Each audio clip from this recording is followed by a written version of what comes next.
Naging maingay nitong nakalipas sa linggo ang Marilake o Marikina, Rizal, Laguna, Quezon Highway. Dahil po yan sa isang aksidente na nag-viral sa social media. At dahil dyan, kumilos na ang iba't ibang ahensya ng pamahalaan sa panawagang Make Marilake Safe Again. Ano ang mga pagbabagong dadatnan ng mga motorista na dadaan sa naturang Killer Highway? Narito at inyo pong tutukan.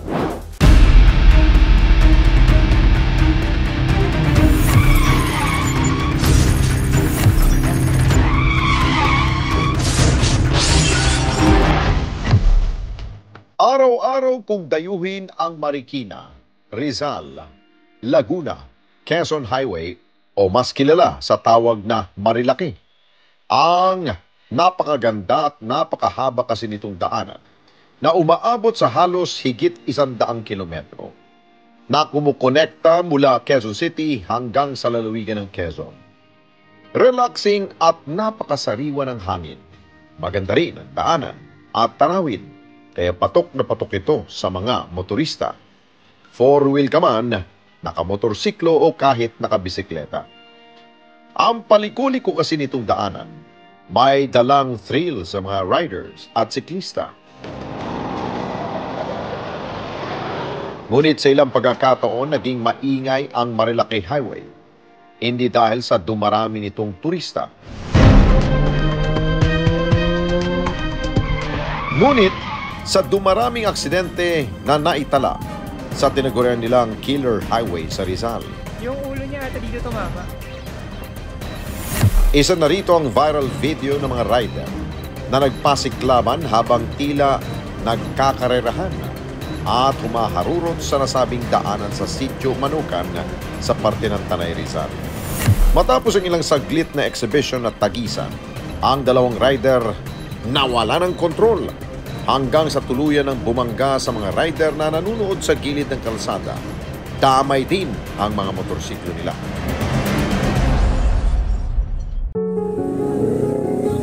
Ang trahedyang ito nagdulot ng pagkasawi ng isang buhay. Pagkasugat naman ng halos 6 katao na tumilapon kasabay ng pagkakabangga sa kanila.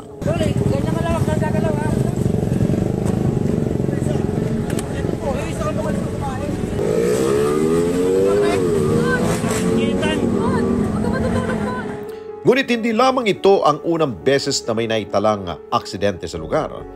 Lalo na at 5 road sections sa Marilake Highway ay sinasabing takaw aksidente dahil ito ang lugar kung saan nagpapasikat o gumagawa ng exhibition ng ilang mga rider. Ayon pa sa PNP Highway Patrol Group Region 4A, nitong Enero 13 aksidente na ang kanilang naitatala. Matapos ang aksidente, minabuti ng mga responding ahensya na higpitang lalo ang seguridad sa lugar. At ayon sa Municipal Administrator ng Bayan ng Tanay, agad sila nagpatawag ng pagpupulong upang muling balikan ang naipasang panuntunan sa nasabing daanan. Nagpatawag po agad ng urgent meeting ang aming mayor upang talakayin at pag-usapan nga ang tungkol sa naging aksidente at nag-formulate na rin kami ng mga future action namin. Yung executive order namin, number 15 series of 2022, may title ito na Providing for the Creation and Activation of Task Force Marilake of the Municipality of Tanay Rizal, na na-mention doon na meron na kaming ordinance din since 2018 regarding naman an ordinance prohibiting all forms of drag racing, speed contest in the municipality of Tanay and providing penalties. And in 2020, meron din kaming municipal ordinance number 46, an ordinance providing speed limits for all kinds of motor vehicles within the territorial jurisdiction of the municipality. So hindi lang yun municipality, hindi lang yun Marilake, kundi buong municipality ng Tanay. Ginagawa naman ng paraan ng LGU na meron nagmo-monitor doon na PSO officers namin, Public Safety Office, and MDRR, may roving sila dyan sa highway, especially weekends and holidays. Doon kasi maraming tourist arrivals and guest arrivals. Sa ngayon, buo na ang kanilang suporta sa PNP at maging ilang kawani ng LTO na nagbabantay sa Marilake Highway, partikular na sa Sitio Manukan. Nagbabalak din ang kanilang tanggapan katuwang ang DPWH na maglagay pa ng mga karagdagang road signages, ilaw at maging CCTV sa mga lugar. Ilang rumble strips na rin ang balak ilagay sa ilang parte ng Marilaki Highway. So inorganize ng LGU na mag-meet ang DPWH, the HPG, ang PNP, ang LTO, kasama yung mga department namin dito sa LGU, kasama ang Public Safety Office, the Planning Department, the Environment Office, the Tourism, and of course yung MDRR. Pinag-usapan yung ni-review uli yung executive order at nag-formulate uli ng mga bagong plano, issuance of sangguniang panlalawigan resolution, the creation of task force Safe Marilaki. Then sa infrastructure and safety enhancement, yung installation of signages for safe riding zone, dedicated rest stops, and visible markings and barriers. Then, to enforce safety regulations, speed and noise monitoring, regular checkpoints, at saka penalties for violators or violations. Ayon naman sa hepe ng Tanay PNP, mabilis sa kanilang naging pagresponde sa naganap na malagim na aksidente. Sa ngayon, nasa 20 kapulisan ang nagbabantay sa kabaan ng Marilaki Highway, malayong bilang kumpara sa mga pulis na itinalaga nila noon. Nga napag-usapan namin kung paano pagtulungan namin, hindi lang si pulis, na maging safe yung Marilaki Highway sa mga motorist. Then after noon, just after na meeting namin sa admin office, pumunta kami sa LTO, sa field office dito sa Tanay. Yun din ang usapan namin na tulungan kami ng LTO na mag-enforce ng mga traffic law sa Marilaki Highway. Ngayon, on the part ng PNP, yung mga deployment after na nangyari yon, which is actually, nung hindi pa nangyari yon, meron kaming police community precinct sa Barangay Sampaloc na ang tasking or responsibilidad nila is police visibility, mobile patrolling along Marilaki Highway. Ngayon, nung nangyari yon, nadagdagan yung strength namin doon sa PCP. May dumating na 15 na pulis, bagong pulis. So, sinama namin sa current na 10 pulis namin doon sa PCP. So, they are 25 na ngayon. Police visibility at patrolling, ito ang ipinatutupad sa ngayon ng Tanay PNP upang matiyak na magiging ligtas ang lahat ng bumabagtas sa naturang lansangan. Patuloy din silang nagpaalala sa mga motorista sa lugar. Hindi na rin nila hinahayaang magtagal ang riders sa mga gilid ng kalsada at pinayuhan maging ang mga kumukuha ng litrato na iwasang i-post ang mga rider na pasaway na kanilang nakukunan. Na nangyari yon, regular ang visibility, police visibility and patrolling ng Tanay Municipal Police Station. Kaya lang, ang sakop ng Tanay sa Marilaki Highway is 30 kilometers. 30 kilometers. Yan, kung nagpatrolya kami or nag-police visibility sa Manukan or sa Sitio Pinagtrangkaan, yun kasi ang mas lalo pag weekend, nandun yung mga motorista, doon sila tumatambay. Nandun si vlogger, yung mga pumipitik. Ngayon, kung nandun si pulis, makontrol sila. Ngayon, pag umalis yon, yung mga pulis, punta sa other stretch ng Along Marilaki na sakop ni Tanay, punta sa Devil's Corner, sakop ng Barangay Sampaloc, ang daming business establishment, restaurants, na pinupuntahan din ng mga motorist na dumadaan along Marilaki Highway. Isa rin yan na concern namin. Sang-ayon naman ang grupong Motorcycle Federation of the Philippines sa mga paghihigpit sa Marilaki Highway.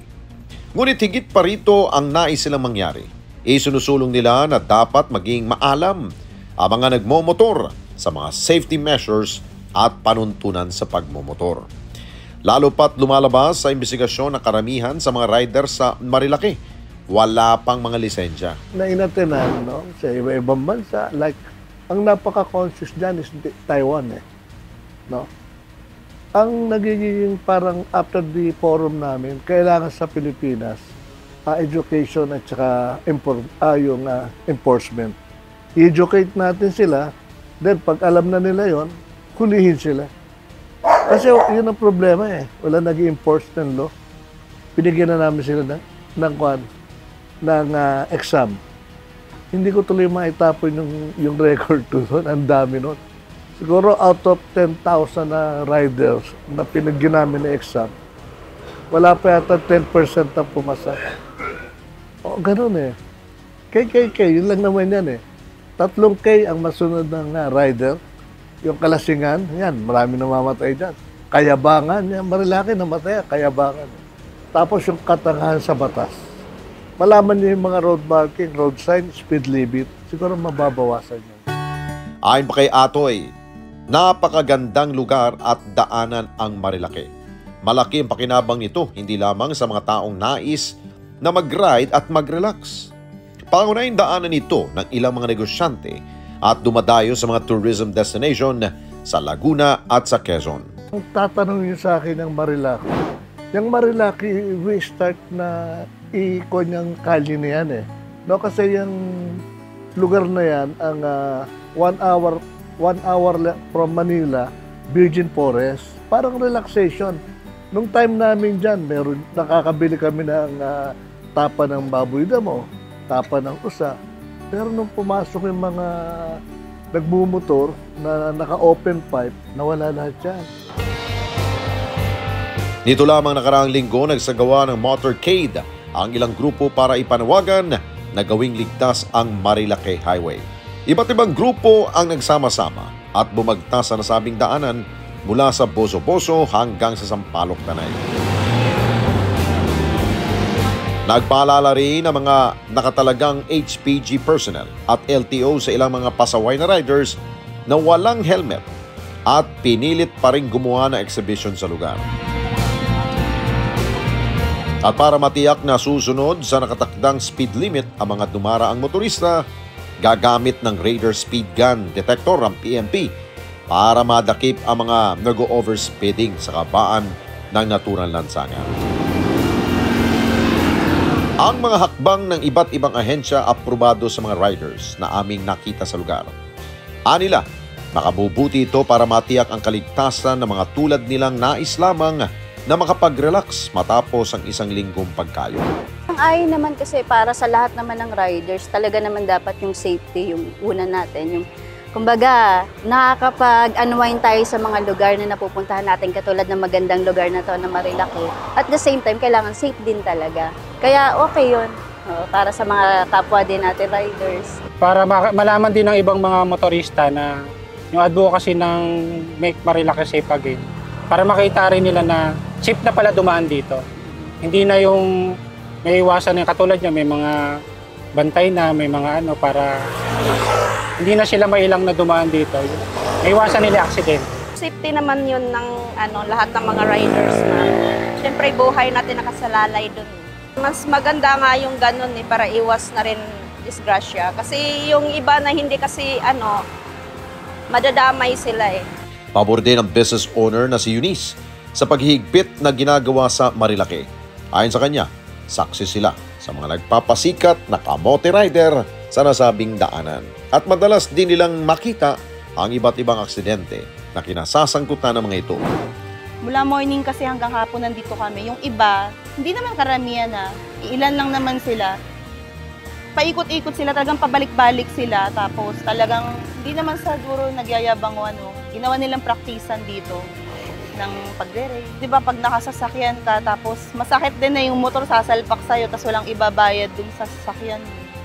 Yun yung masakit. Tapos minsan, katulad niya, may nasasaktan. So, mas okay na nandyan sila. Parang mas safe. Para naman sa mga siklistang sina Kobe at Cyril, makabubuti ang mga ito para sa mga tulad nilang ginagawang training road, ang Marilake Highway. Dahil madalas silang madawit sa mga aksidente at masaktan ng mga rider na mabilis masyadong magpatakbo rito.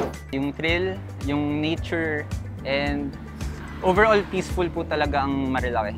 Sobrang agree ko dito sa patakaran na ginawa nila kasi Yun nga, marami nang namatay dito na aksidente pero pinapabayaan lang ng government. Kaya ngayong yung recent na accident, yun nga, last run na nila. Kaya buti na lang, naisipan na talaga nilang maghigpit. Ayun nga po, nagigpit na yung mga pulis dito and naging tahimik na rin siya. So parang safe na rin po sa amin na dumaan dito lagi. And wala na po kaming isipin na baka mamaya madami kami sa disgrasya, ganon. Minsan pinagbibintangan pa kami, ganon.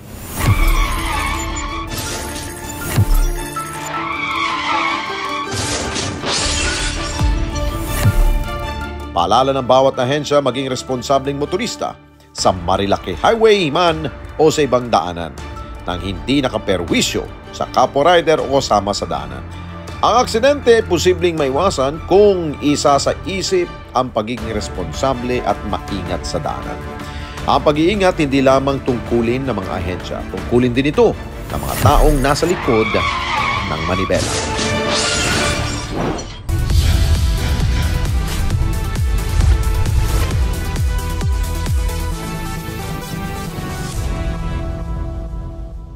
Mga kababayan, salamat po sa inyong pong pagsubaybay sa Responde Mata ng Mamamayan. Para mapanood pa ang iba pa naming pagresponde sa ating mga kababayan, i-click lamang ang subscribe button o i-follow lamang ang Net25 social media pages at Net25 TV.